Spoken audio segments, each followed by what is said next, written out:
Bueno chicos, seguimos con las clases de química. Soy la maestra Alejandra Sánchez García del Tecnológico Nacional de México, Campus Chimalhuacán, de la carrera de Ingeniería Industrial. Entonces esta es la segunda parte de la clase de la unidad 1 para química de primer semestre.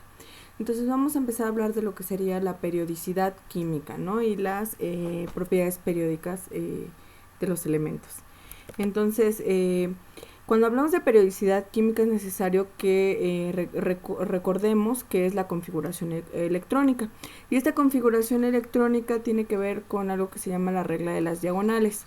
Si recuerdan en sus clases de la prepa, la regla de las diagonales consiste en la distribución de los electrones en las diferentes orbitales de un átomo.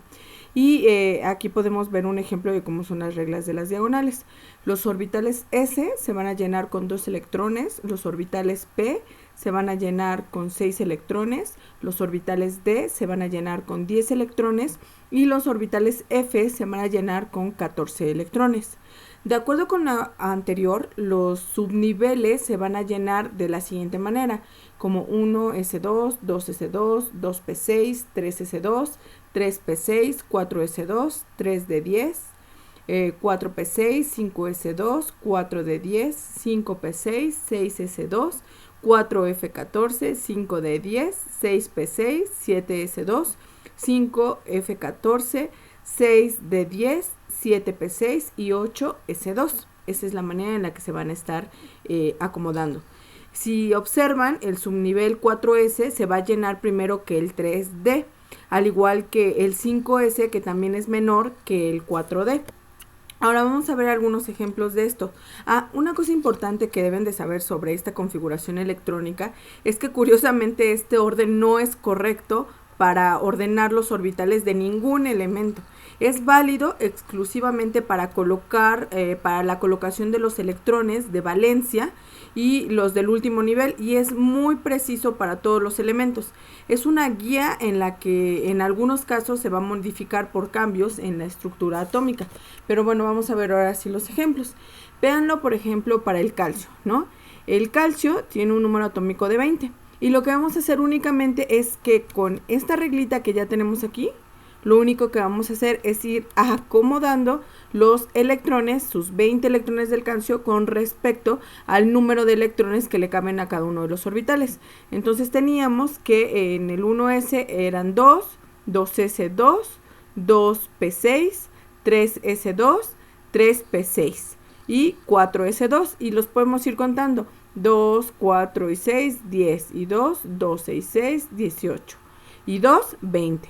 Entonces aquí en este caso que llegaba hasta el 4s2 pudimos acomodar el calcio hasta aquí, pero si el calcio en vez de tener el 20 hubiera tenido el 19, aquí hubiéramos puesto 4s1, pero como tiene el 20 pues se quedó exactamente hasta acá.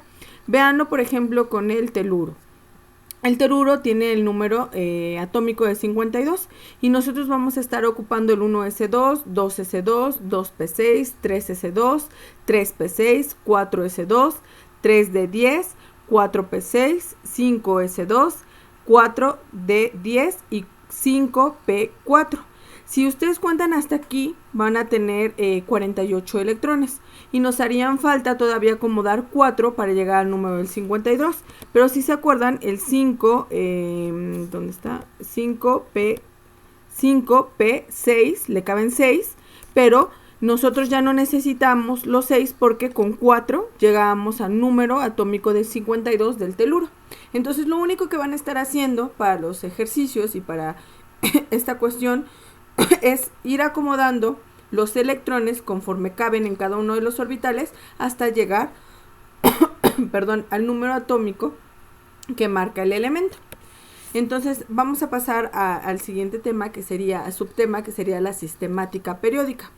La sistemática periódica se realiza a partir de la configuración electrónica externa, por lo que se configuran átomos cuyos elementos se disponen en orbitales atómicos del mismo tipo y con 3 números cuánticos iguales, difiriendo únicamente en el número atómico, ¿sí? Estas propiedades químicas van a depender de los electrones externos, los cuales van a reunir a los átomos de comportamiento similar, las cuales van a coincidir con las agrupaciones de los grupos A y del grupo B. ¿Sí? Hoy en día los grupos se enumeran de forma sucesiva, excluyendo a los electrones en F con algunas familias características, y de esta forma vamos a poder agrupar a los elementos por su periodicidad orbital, distribuyéndolos en 4 bloques. Aquellos cuyos últimos electrones van a ocupar orbitales S van a estar constituyendo a lo que sería al bloque S, ¿no? Y los que ocupan los orbitales P van a estar constituyendo al bloque P, y los del D al bloque D, y los del F al bloque F, ¿sí? Vamos a ver aquí este ejemplo donde nos vienen que existen algunas otras agrupaciones de átomos que van a recibir nombres específicos, ¿sí? Estos nombres no son como tal formales, pero son muy conocidos o son nombres comunes para los grupos. Por ejemplo, el grupo 1A se conoce con el nombre de los grupos alcalinos, ¿no? Y está compuesto por todos los elementos del grupo A, que sería el litio, el sodio, el potasio, el rubidio, el cesio y el francio. El grupo 2A está compuesto o está nombrado como el grupo de los alcalinotérreos, ¿no? Y está compuesto por el berilio, el magnesio, el calcio, el estroncio, el bario y el radio. El grupo 3A sería los térreos, el 4A se conoce como los carbonoideos, el 5A como los nicógenos, el 6A como los anfígenos o calcógenos, el 7A como los halógenos y el 8A son los gases nobles, ¿sí? Ahora vamos a pasarnos a esta parte de aquí que quiero que vean. Si se dan cuenta, el bloque S, en el bloque S existe una subdivisión, ¿sí? En este bloque S. Pues los que corresponden a n igual a 1 no se comportan como el resto. Así que el 1s1 corresponde a lo que sería el hidrógeno, ¿sí? Que sería de aquí. Se va a comportar diferente a todos los demás del bloque S, ¿sí? Ahora, ¿qué otra cosa es importante que veamos de esta parte, sí? Tenemos, si se dan cuenta, la organización de estos bloques se da en 18 grupos actuales que se van a mostrar de esta manera, ¿no? Nosotros vamos a tener S1, S2, D1, D2, D3, D4, D5, D6, D7, D8, D9, D10 y pasamos al bloque de las P, y sería P1, P2, P3, P4, P5 y P6, ¿sí? Y estos de aquí serían los 18 grupos actuales. Aquí podemos ver los grupos del bloque F, que tenemos del F1 al F14, pero acuérdense que estos ya serían los elementos de transición y ya no los vamos a estar tomando en cuenta en este caso, ¿sí? Ahora vamos a ver cómo surge el desarrollo de la tabla periódica. La tabla periódica, como se le conoce actualmente, ha sido el resultado del trabajo de diferentes científicos a lo largo de casi 100 años.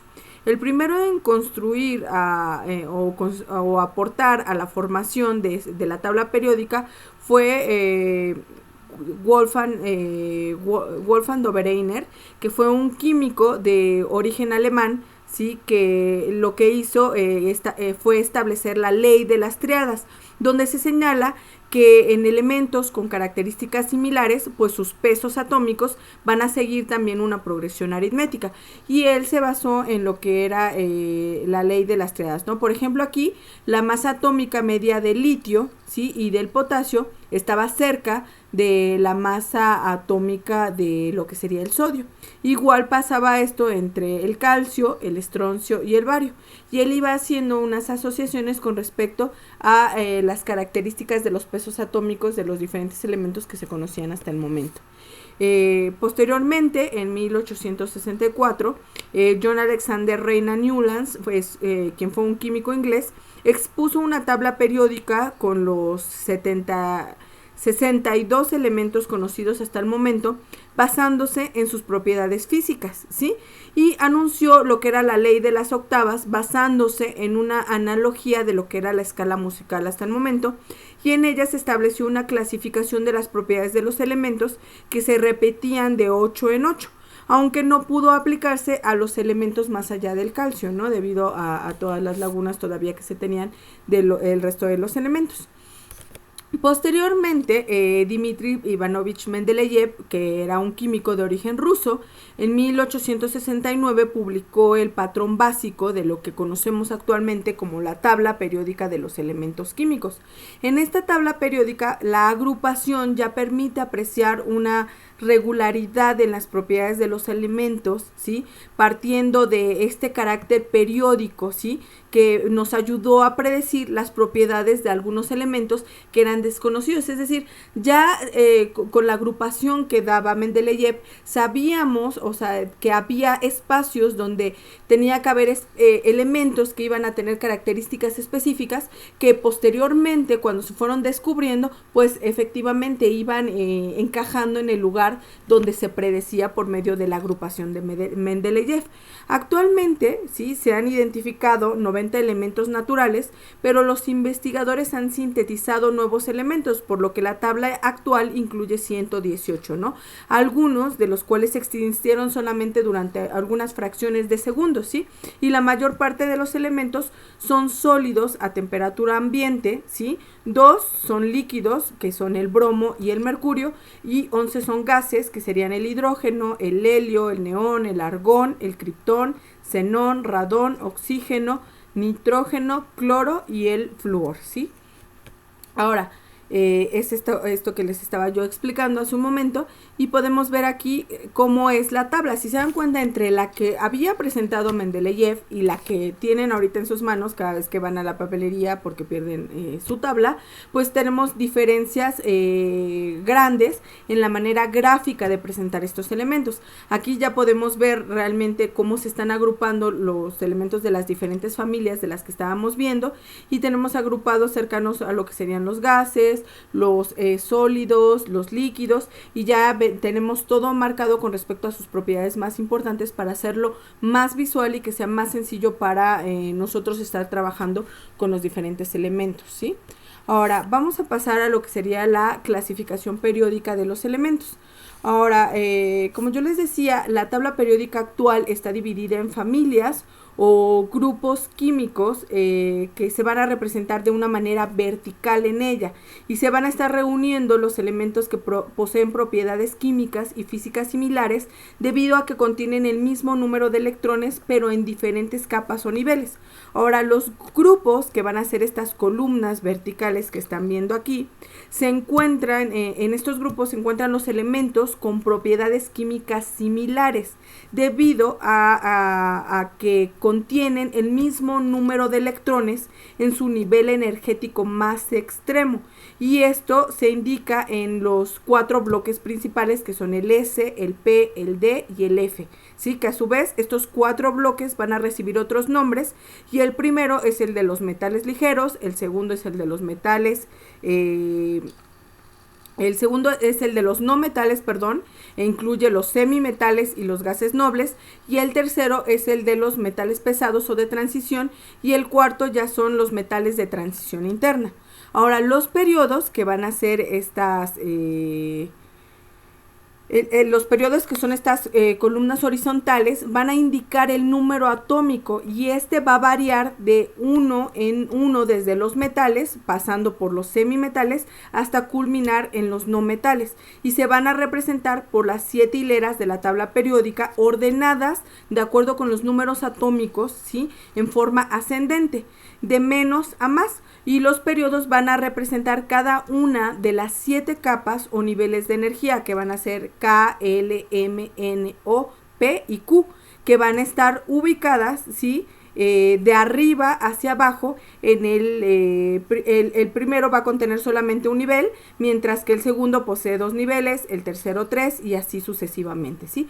Esto es importante, y si quieren pasamos a verlo un poquito más de cerca aquí. Si se dan cuenta, como les decía, los periodos, ¿sí? Se van a representar por las 7 hileras de la tabla periódica, y se van a ir ordenando de acuerdo con los números atómicos en forma ascendente, ¿sí? Y aquí podemos verlos. Tenemos las 7 hileras, y vamos a ver que esto se va a estar relacionado con los números atómicos y por tanto va a ir variando con respecto a sus propiedades y vamos a ver esto más adelante. Ahora vamos a pasar a lo que serían las propiedades atómicas y las variaciones periódicas, que serían la carga nuclear efectiva, el radio atómico, el radio iónico, la energía de ionización, la afinidad electrónica y la electronegatividad. Esto es muy importante que lo entiendan y que lo vayan viendo de manera a conciencia. Y que lo lean mucho en la antología, que lo lean bien y a detalle, porque esto es la base para que nosotros podamos pasar a la unidad 3 y podamos empezar a ver toda esta parte de formación de compuestos, ¿sí? Entonces empecemos por explicar lo que es la carga nuclear efectiva.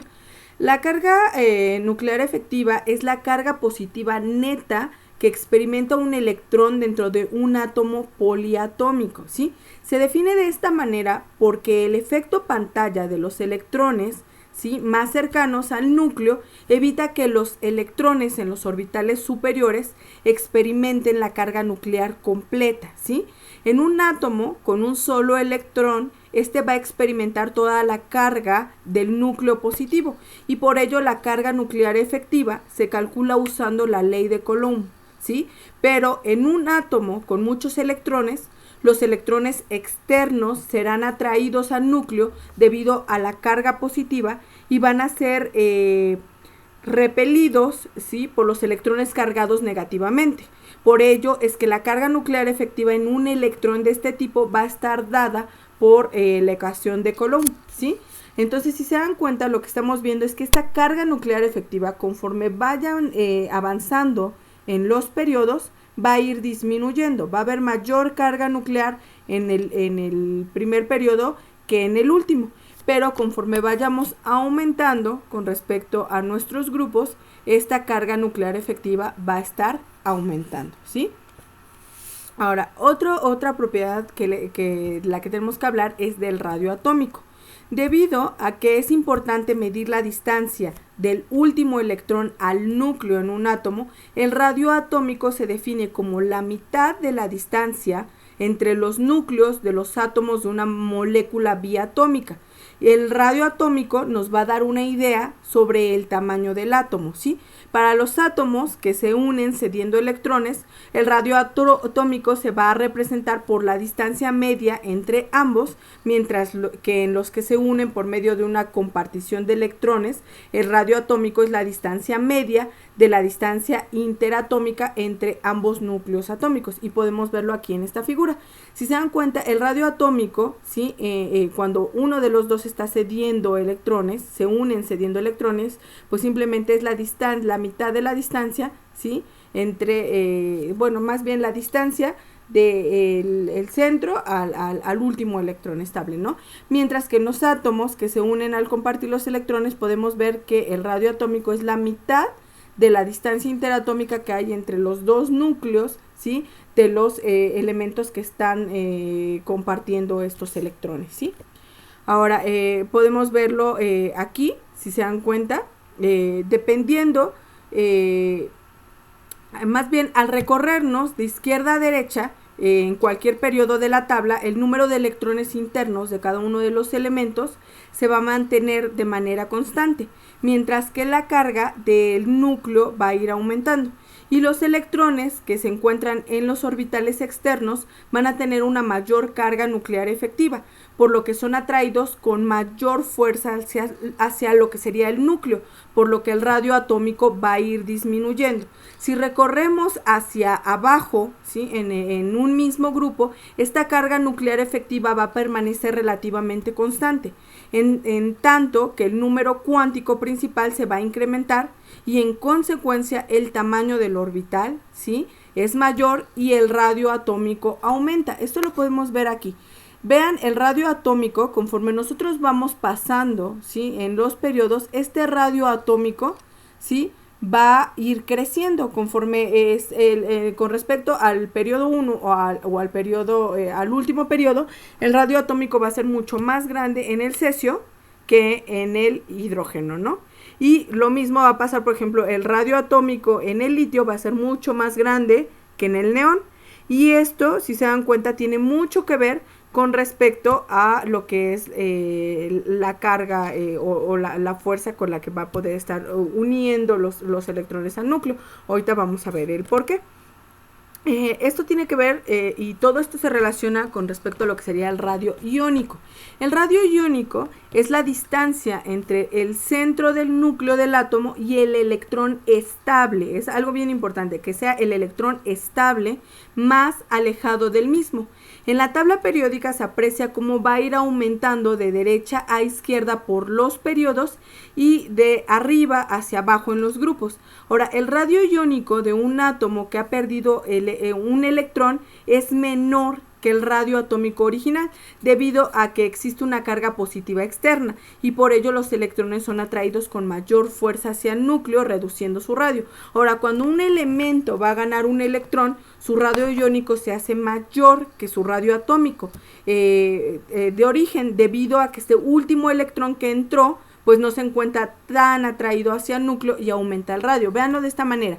En este caso, el átomo del sodio tiene un tamaño de 186 pm y su catión de sodio es de 95, ¿sí? Entonces el átomo de flúor es de 64 y el del anión, ¿sí?, es de 136. ¿Por qué? Porque generalmente esto tiene que ver con de si ganan o si pierden, ¿sí?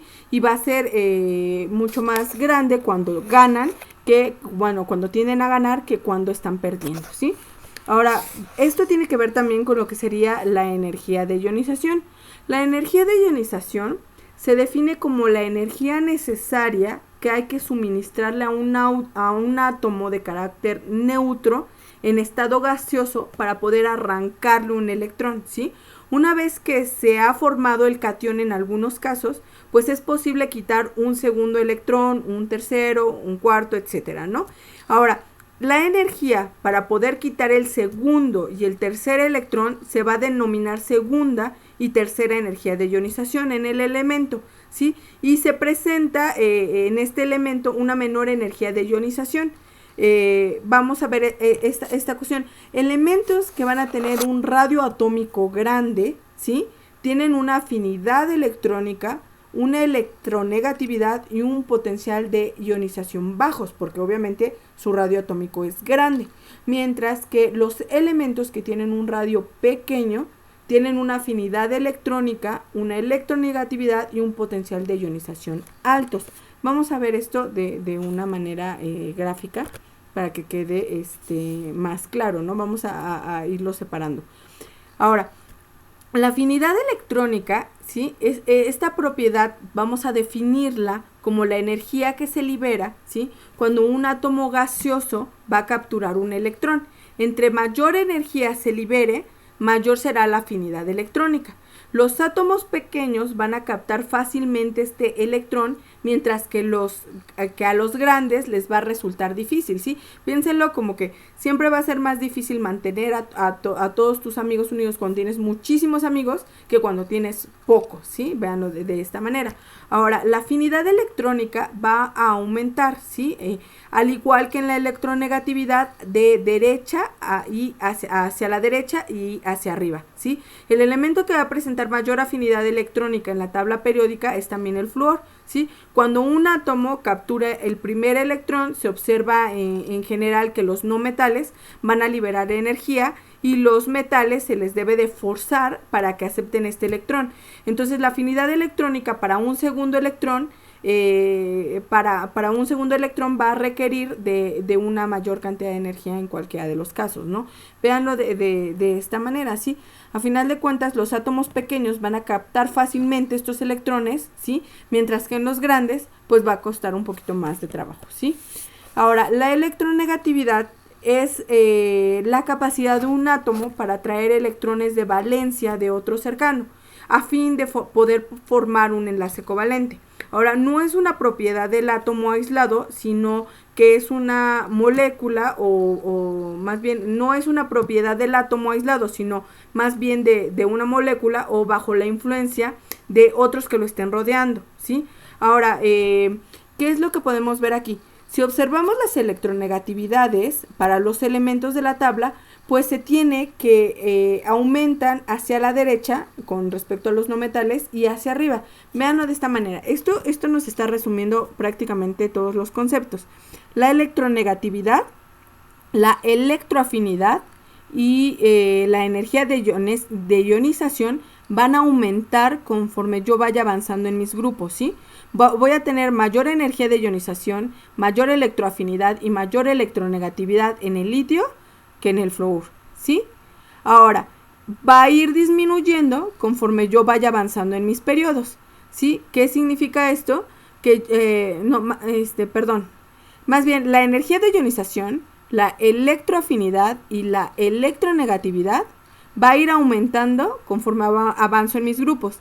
¿Qué quiere decir esto? Que el litio tiene menor electronegatividad que el flúor, ¿no? O que el nitrógeno, ¿sí? Va a ir aumentando, pero va a disminuir conforme vaya avanzando yo en mis periodos. ¿Qué significa esto? Que el litio tiene mayor electronegatividad que el cesio, ¿sí? Y esto va a estar relacionado con el volumen atómico y el radio atómico, porque el volumen atómico y el radio atómico, si se acuerdan de la diapositiva anterior, va a ir disminuyendo conforme yo avance en mis grupos. Ese volumen se va a ir haciendo más y más y más chiquito. Y si se acuerdan, yo ya les dije hace un momento que entre más chiquito sea, ¿sí?, su volumen atómico, más fácil es mantener a sus electrones cerca, ¿no? Es más fácil tenerlos bien juntos y tenerlos empaquetaditos o no perder. Entonces, por eso es más fácil que el litio pierda, porque es más grande, ¿sí?, que por ejemplo el nitrógeno, que es más chiquito. Entonces el nitrógeno, como es más chiquito, pues los tiene mejor o los tiene mejor sujetados, porque tiene mayor electroafinidad y tiene mayor energía de ionización, ¿sí? Y esto lo podemos ver también, por ejemplo, con el litio y el cesio. En este caso el volumen atómico va a ir aumentando. El cesio se hace más grande que el litio y por lo tanto tiene menor energía de ionización el cesio que el litio, ¿sí? Pero esto va a tener que ver con los tamaños. Si pueden, hagan una comparación y peguen en sus apuntes esta tablita con respecto a la tabla que les puse hace ratito, que era con respecto a lo que eran los tamaños, ¿sí?, o del radio atómico y del volumen atómico de los elementos, para que puedan ir asimilando esta parte. Pero acuérdense que entre más pequeñito sea el volumen atómico, más fácil es tener bien sujetos a los electrones y es más difícil que pueda ceder electrones, ¿sí?, de su última capa. Entonces, esto sería todo con respecto a lo que serían las propiedades periódicas de los elementos.